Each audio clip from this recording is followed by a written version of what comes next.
Hello दोस्तों, welcome to my new video.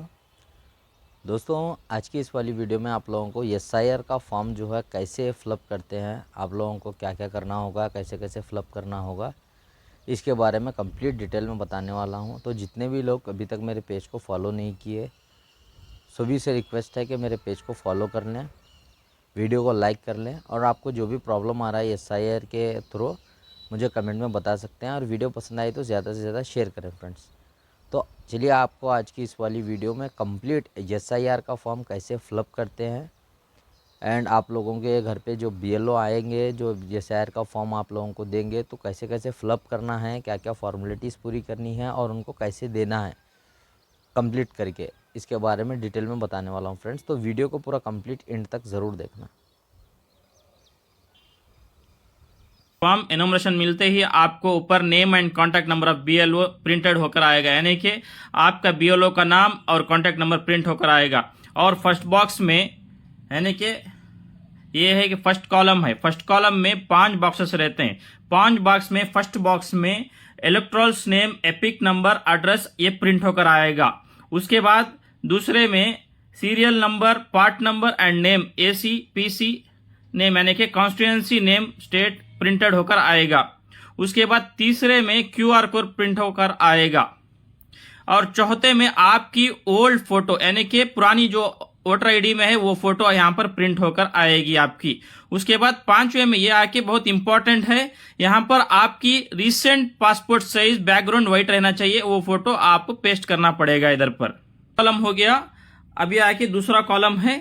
दूसरा column में आपको फर्स्ट क्या करना पड़ेगा, आपका डेट ऑफ बर्थ, आपका डेट ऑफ बर्थ यहां पर करेक्ट से लिखना पड़ेगा आपको। आपका डेट क्या है, मंथ क्या है, ईयर क्या है, ये एज इट इज ऐसा ही लिखना पड़ेगा।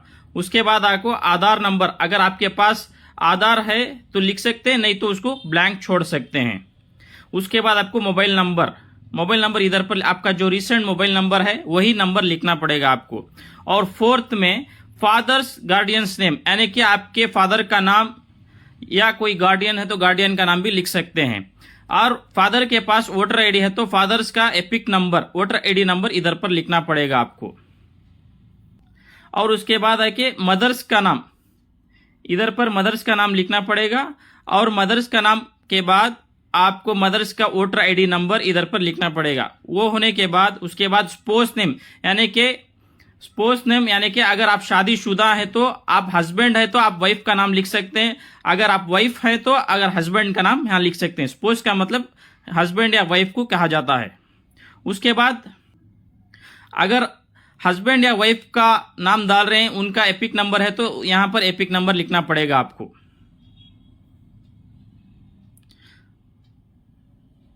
तो सेकेंड कॉलम भी पूरा हो गया है। अब यह आके थर्ड कॉलम है। थर्ड कॉलम को बहुत जरूरी भरना पड़ेगा आपको। थर्ड कॉलम में क्या है बोलेगा तो अगर आप 2002 के लास्ट एसआईआर में हैं, अगर आप 2002 के लास्ट एसआईआर में हैं तो यहां पर पूरा डिटेल्स भरना पड़ेगा, यानी कि आपका इलेक्ट्रल नेम क्या है, एपिक नंबर क्या है आपका 2002 में, रिलेटिव नेम्स क्या है आपके, यानी कि फादर या मदर या ग्रैंडफादर से जम रहे हैं आप, या रिलेशनशिप में क्या है आप, उनका रिलेशन फादर हैं या आप वही हस्बैंड है उनका, ये लिखना पड़ेगा आपको। डिस्ट्रिक्ट क्या था, स्टेट क्या है, एसी नंबर यानी कि कॉन्स्टिट्यूंसी कौन है, एसी नंबर यानी कि कॉन्स्टिट्यूंसी नंबर क्या है, पार्ट नंबर क्या है, सीरियल नंबर क्या है। ये 2002 की लिस्ट अगर आप निकाल लेंगे तो उसमें रह जाएगा। उसके बाद अगर आप 2002 की लिस्ट में नहीं हैं, अगर 2002 की लिस्ट में अगर नहीं है तो ये आपको लिखने की जरूरत नहीं है, ये एम्प्टी ब्लैंक छोड़ सकते हैं। अगर आप 2002 की लिस्ट में नहीं है तो आपको फोर्थ कॉलम यानी कि ये लिखना पड़ेगा।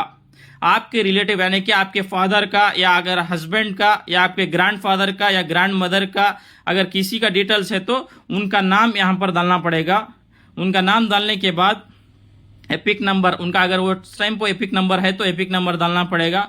और रिलेटिव नेम, उनके फादर का नाम, समझो कि अगर आप अपने फादर का नाम लिख रहे हैं इधर पर तो उनके यानी कि आपके दादा का नाम इधर लिखना पड़ेगा। और उनका रिलेशन क्या था, इन दोनों का रिलेशन क्या था, इनके दोनों का रिलेशन, अगर फादर है तो फादर का रिलेशन लिखना पड़ेगा। और उनका डिस्ट्रिक्ट क्या था और उनका स्टेट कौन सा था और कॉन्स्टिट्यूंसी कौन सी थी, कॉन्स्टिट्यूंसी कौन सी थी वो लिखना पड़ेगा।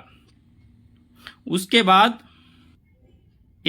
एसी नंबर यानी कि कॉन्स्टिट्यूएंसी नंबर कौन सा था, कहां से वोट डाल रहे थे, वो नंबर लिखना पड़ेगा और पार्ट नंबर लिखना पड़ेगा, सीरियल नंबर लिखना पड़ेगा। इसके बाद आपको लास्ट पार्ट है, ये लास्ट पार्ट में आपको सिग्नेचर और left thumb impression of the electoral और एनी अडल्ट फैमिली मेंबर। अगर से आपकी फैमिली में 6 या 7 लोग हैं या 3 या 4 लोग हैं, अब फिलहाल तो एक ही लोग अब घर में है, कोई पूरे दूसरे नहीं है, तो आप सबके फॉर्म पे अपना ही साइन डाल के डेट लिख सकते हैं उधर पर। अगर साइन डालने नहीं आ रहा है तो आपको उधर थंब इंप्रेशन दे सकते हैं, मगर डेट भी लिखना गारंटी है। उसके बाद आपको बीएलओ का सिग्नेचर लेना पड़ेगा, इधर पे बीएलओ सिग्नेचर करेगा और एक फॉर्म आप रखना पड़ेगा और एक फॉर्म बीएलओ लेके जाएगा। तो इतना ही है दोस्त।